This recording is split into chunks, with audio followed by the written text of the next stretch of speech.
It turns out many best solar panel lists online aren't as trustworthy as they look. Why? Because solar panel companies often pay hefty commissions to review websites to secure top spots on their lists, which can lead to biased or even inaccurate information on these aggregator sites.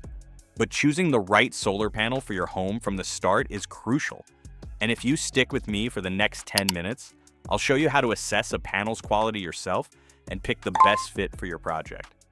Don't miss the end though. I'll dive into a major issue impacting all residential solar customers in 2025 that's barely being discussed, along with how you can safeguard yourself from it. If you missed our "How big of a battery do you actually need" video, check it out after this one. It's one of our most popular videos because it breaks down battery sizing in plain English and could save you thousands on your system.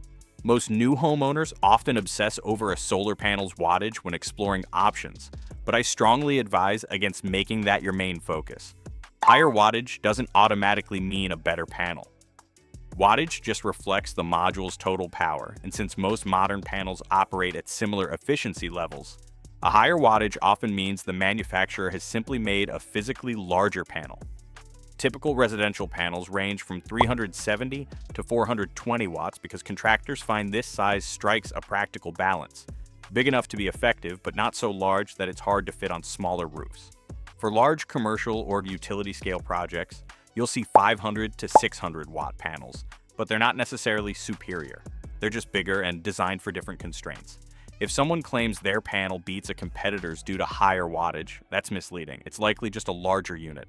Plus, homeowners and contractors usually buy panels based on price per watt, so opting for fewer high wattage panels won't necessarily save you money. One way panel manufacturers can boost wattage without increasing size is by engineering higher efficiency panels.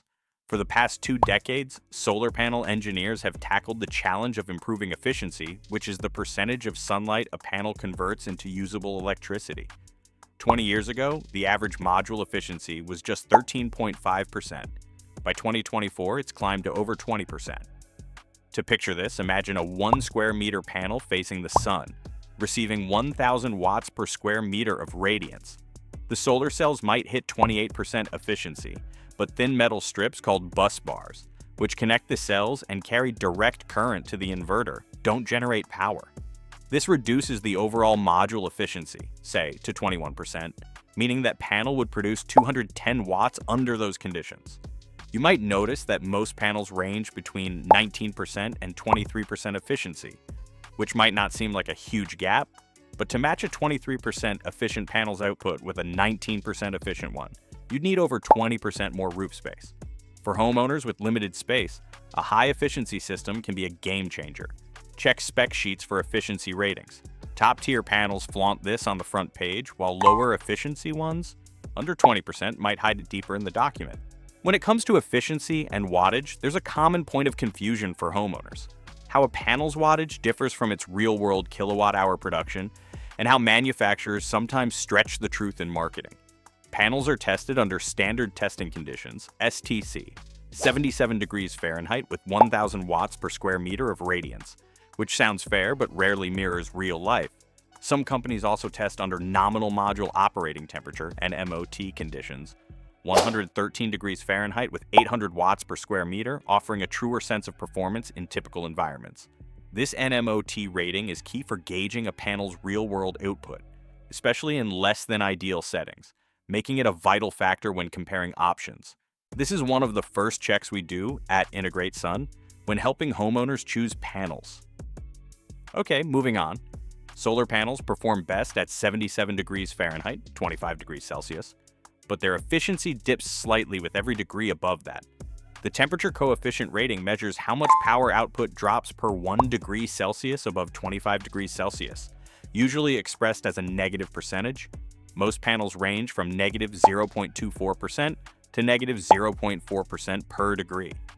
This is a critical metric, especially for homeowners in hot climates like Florida, Texas, or Southern California. During summer, when panels peak, outdoor temps might hit 80 to 90 degrees Fahrenheit, but rooftops can soar to 140 degrees Fahrenheit, significantly affecting performance. A low temperature coefficient ensures your system holds up well in heat. Shifting from efficiency and temperature, let's talk about warranties, a huge factor in your solar investment. When you buy a panel system, you'll typically get two warranties, a product warranty and a linear power warranty. Product warranties covering manufacturing defects are industry standard and last 12 to 25 years. More importantly, a solar panel's linear power warranty is a top indicator of quality. It specifies the maximum degradation over 25 years, ensuring reliable performance over time. Like all electronics, panels degrade, usually 8% to 20% over 25 years depending on quality. Look for this on the spec sheet under the linear power warranty or guaranteed power in year 25 section. For instance, a panel guaranteeing 90% power after 25 years has a 10% degradation rate. This is arguably the most crucial factor as it directly affects your system's lifetime energy output, the whole point of going solar. Surprisingly, panels often last 50 to 60 years, not just 25. The issue isn't that they stop working, but that their output eventually drops to where replacement with newer tech makes sense. To illustrate, imagine two identical systems with 25 400-watt panels, both producing 10,000 kilowatt hours in year 1. System A guarantees 84% power by year 25, 0.64% annual degradation, while System B guarantees 92%, 0.32% degradation. By year 25, System A generates 236,000 kilowatt hours, and System B hits 244,000 kilowatt hours, an 8,100 kilowatt hour difference. By year 40, it's 319,100 kilowatt hours versus 371,000 kilowatt hours, a staggering 52,700 kilowatt hours gap. At 20 cents per kilowatt hour, that's over $10,540 in savings. You might think System B costs more, and it might. Tier 1 panels run 30 to 40 cents per watt higher, but the extra energy production offsets that cost quickly, turning into pure savings later. Bottom line, for a long-term solar investment, low degradation is key. A small difference in rate can mean tens of thousands of extra kilowatt hours and thousands in savings over decades. When comparing quotes, don't just chase the lowest bid. Design for maximum savings over time, not the cheapest upfront system that underperforms later. One thing warranties don't cover, despite what some companies might suggest, is damage from natural disasters like wind or hail. Homeowners in places like Florida and Texas often worry about this, and while panels are pretty tough against strong winds and rain, they're vulnerable to thick debris hitting the glass. In Dallas, for example, tennis ball-sized hail poses a real risk. If this concerns you, you can add your solar system to your homeowner's insurance.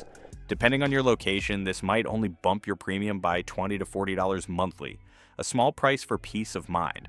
One of the biggest problems I see residential solar customers facing in 2025, and it's barely talked about, is installation companies selling inverters that can't handle the full power output of homeowners' panels. This cuts the energy you can get, and it's a frequent issue in proposals I review. Inverters are vital, converting the direct current from panels to the alternating current your home uses. They come in various sizes, and it's critical to match the inverter's capacity to the panel's total output to avoid limitations. Every inverter has a max power rating. Say, a 5 kilowatt inverter handles 5,000 watts. If panels produce more, the inverter clips the excess, capping output. On a sunny afternoon when panels peak, this stunts your system's performance, which is far from ideal. I see this especially with microinverter systems, where homeowners opt for larger wattage panels, but consultants or installers overlook clipping. For 415 to 430 watt panels, a popular size, use a microinverter like the Enphase IQ8A. If your quote lists an IQ8 Plus or IQM, that's a red flag about the installer's attention to detail and potential shortcuts elsewhere. And if you want to know more about the right inverter to use, check one of our videos on this. The link is right up on your screen. Now you know how to judge panels beyond the sales pitch. Don't obsess over wattage, always check efficiency, NMOT, and temperature coefficient. Read warranties carefully, and never ignore the inverter.